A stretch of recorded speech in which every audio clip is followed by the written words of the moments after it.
Hi, my name is Julie Wen. I am a licensed nutritionist at Potomac Psychiatry, and today we're going to talk about the common eating patterns and nutrient needs in kids with autism.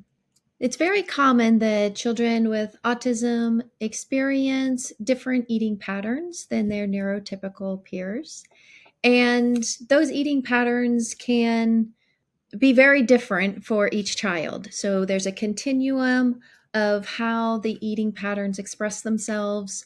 And as we go through this topic today, some of this may apply to your particular child, and you may find helpful tips, and others may not. So just know that we're going to review this from a common pattern perspective. And my hope for you today is that you learn more about how to get more support if needed, how we can have small successes, some things that I'm going to introduce you to that maybe you haven't tried yet.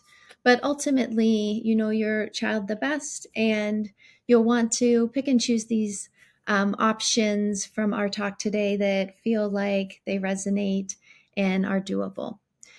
I also want to touch on the implication of when we have children with eating patterns that are restrictive, um, is that we are going to see nutrient depletions or deficiencies as part of that restricted diet.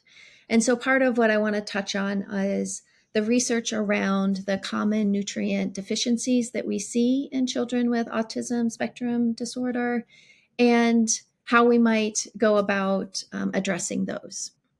The first topic that I want to dive into is just sort of setting the stage for what we see in terms of our eating challenges with these kids.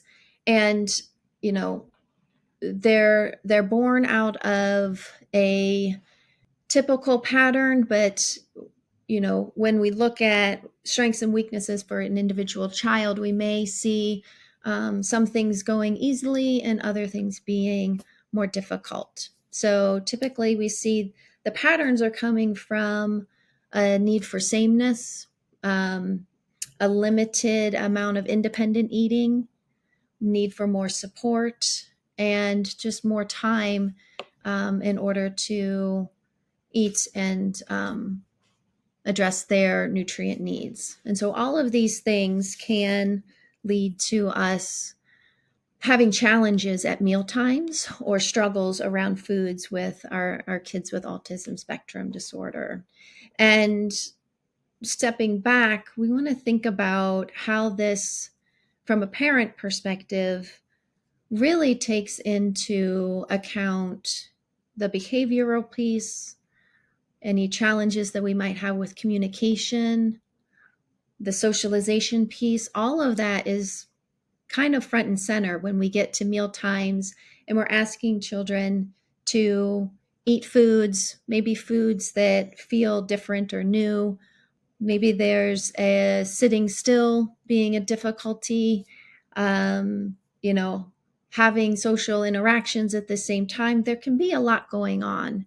And so my hope is that we understand this from a complete picture of not just how do I, address one particular pattern, but how do I step back and see the eating behaviors as a larger part of the challenge that the children are having due to the autism spectrum disorder that they're experiencing. So we know that these children are going to be at a higher risk for certain food-related disordered eating patterns, one of which is called ARFID, avoidant restrictive food intake disorder.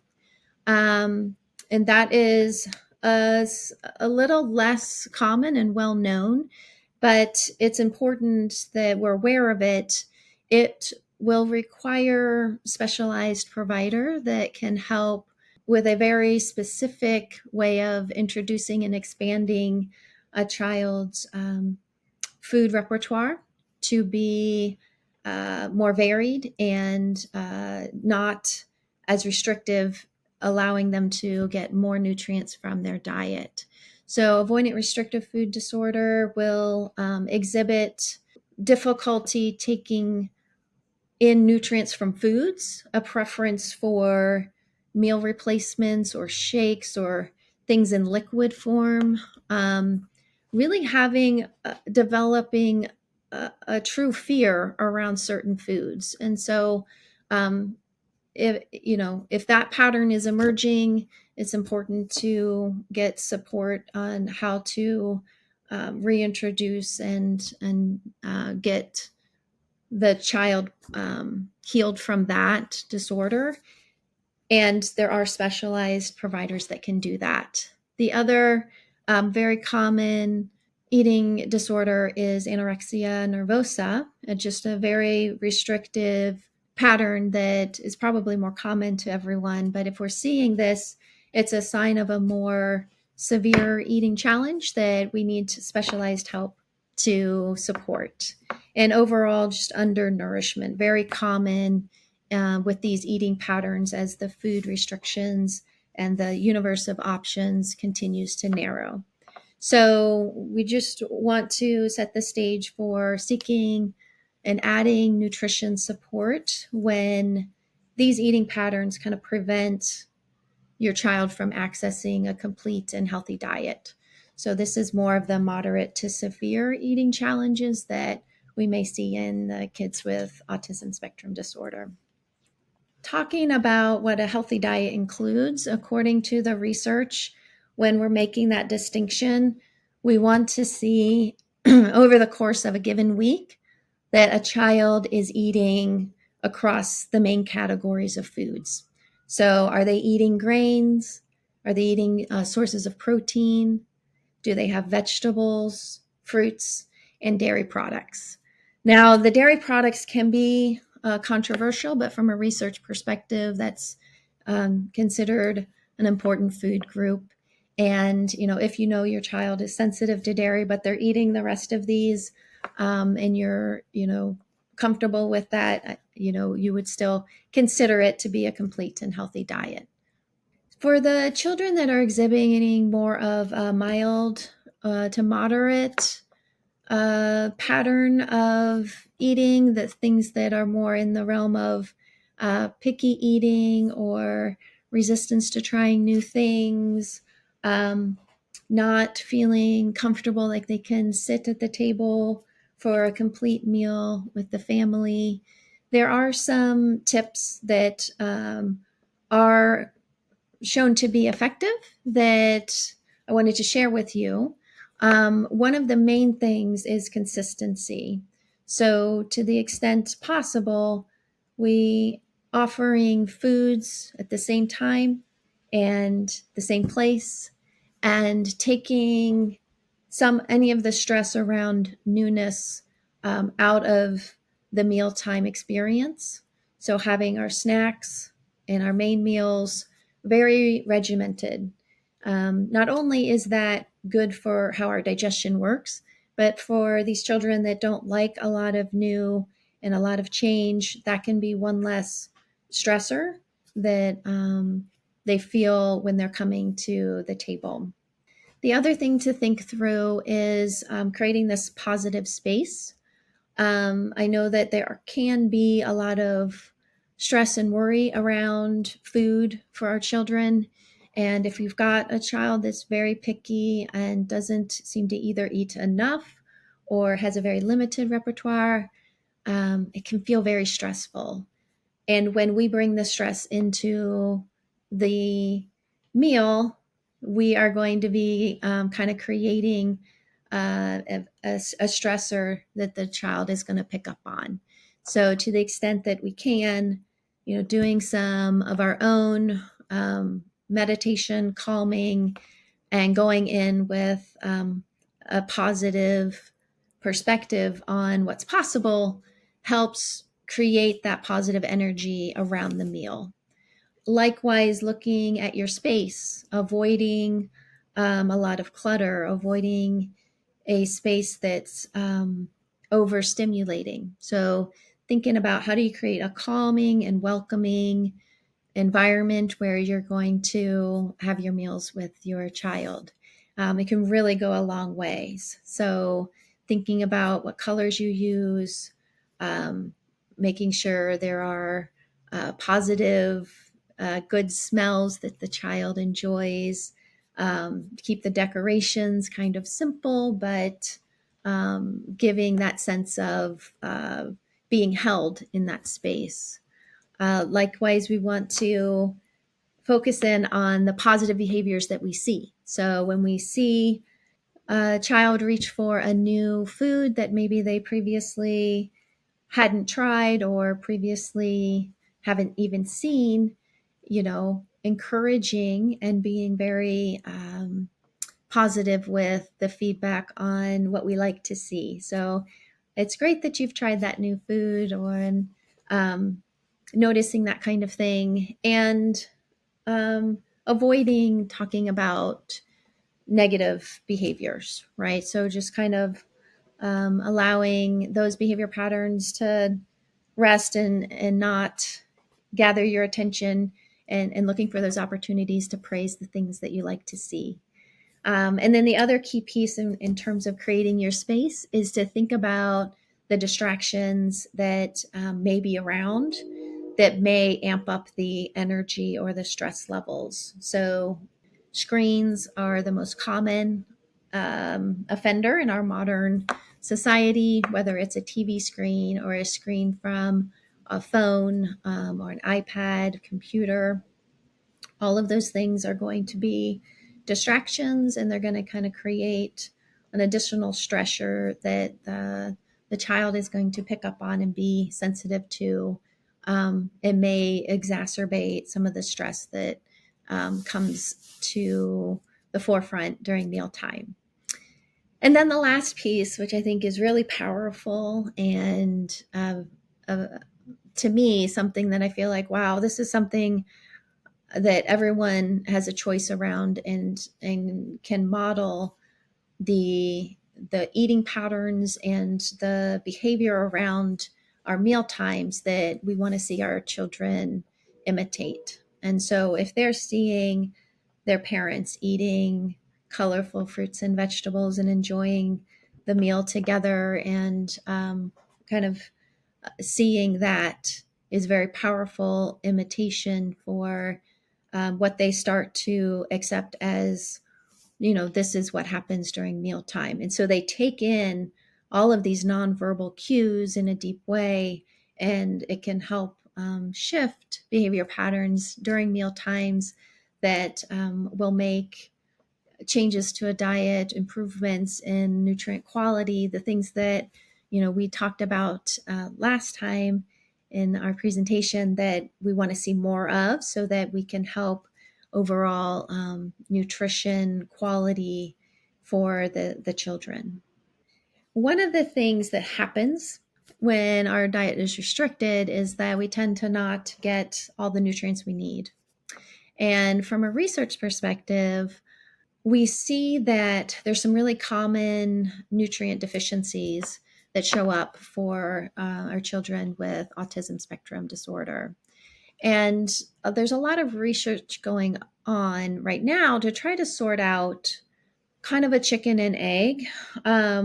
Are we seeing, do we see these deficiencies? And if we address them through supplementation or dietary change, do we notice improvements in behavior patterns? And over across the board, nutrient research in children with autism spectrum disorder is in its infancy. So we're getting a lot of mixed results in our studies. And for the most part, when there isn't a huge downside to supplementation, and you're working with a provider and you understand the context, um, you know, for some certain nutrients, you can lean into supplementation as being generally safe, sticking to normal doses, not super mega doses. That's when sometimes things can get problematic. And then seeing for your child, what do you notice? Do you notice an improvement? And is it something that fits into your overall approach? So we're going to go through each of these nutrients. We'll say I'm always interested in having our nutrients come through in the form of our foods, but we have to also put this into the context of the challenges that these children face around food. And that's where we can supplement and kind of use that to bridge the gap in a way that, sometimes what we see through the research is bringing up the nutrient sufficiency for the children helps alleviate some of the behavior patterns or the cognitive concerns and allows the food choices to open up. So, when we look at omega-3, this is a typically known as an anti-inflammatory fatty acid. We are typically getting this in our diet through fatty fish, things like salmon, anchovies, sardines, herring. That is the most bioavailable form. We can also get omega-3 fatty acids from nuts and seeds. And the bioavailability is just less, but it does there is a form of omega-3 in there as well. So when you look at the research around supplementing with omega-3 in this population, everybody agrees that it's a very common nutrient deficiency to see as part of the disorder, and typically it's regarded as a safe supplement. We don't see a lot of adverse reactions to them. Of course, you want to make sure that there's no allergy to, what the omega-3 is made out of. But it's one of these safe, probably helpful, worth a shot. And just for me, when I'm talking about supplements, the most critical thing is that we're getting high quality supplements. So this is an area where we're not having a lot of oversight from the FDA. And so it's important to work with brands and know that the supplements that they're marketing are high quality, bioavailable, pure, particularly with like a fish oil. It's important that, any toxins have been filtered out. You want to make sure that what's in the bottle is on the label and nothing more and nothing less. And these are very common issues that you can see when you're buying supplements from like a grocery store or Costco. And so I would add a caveat: if we're going to do supplements, we need to be using the professional brands that have third-party testing and, assurances that their products are high quality, because the FDA is not playing that role in this aspect of nutrition. So omega-3s are great. You want to make sure you get them a high quality, and you want to make sure that you're dosing it at the right level for your child. Okay, so the dosing is important. The second one that's very common deficiency is vitamin A. And so this is one of our fat-soluble vitamins. And because of that, we do need to be mindful, because it can accumulate if we have too much of it. And that's where some of the caution around supplementing with vitamin A comes from. So there is general agreement. There's been some positive studies that supplementation can be helpful. And what we also know is that for some children, this is not part of what they're deficient in. And if we're giving it to them on top of what they need, then that's where we need to be cautious, because we can accumulate, and there are some upper limits to the intakes that we want to see. So this may be helpful in a subset. It's important to assess the diet for vitamin A, see what the intake is like. And even, we use a lot of testing, functional testing, that allows us to see on an individual basis what the nutrition needs are for the individual. Things like that can really help us understand for your particular child, is vitamin A something that we need to support because it's not coming through the diet? So likewise, we have vitamin C. So this is a very common deficiency. And in the studies, we see that supplementation is found to be helpful for the most part. The mechanism that this is addressing is around that oxidative stress and that inflammation. So it makes sense that vitamin C support is showing a positive response in the research. Again, vitamin C is going to be in the diet in various fruits and vegetables. So if that's a category of food that your child is not eating consistently, it may be that, there's a deficiency in the diet, and supplementation would help bridge that gap.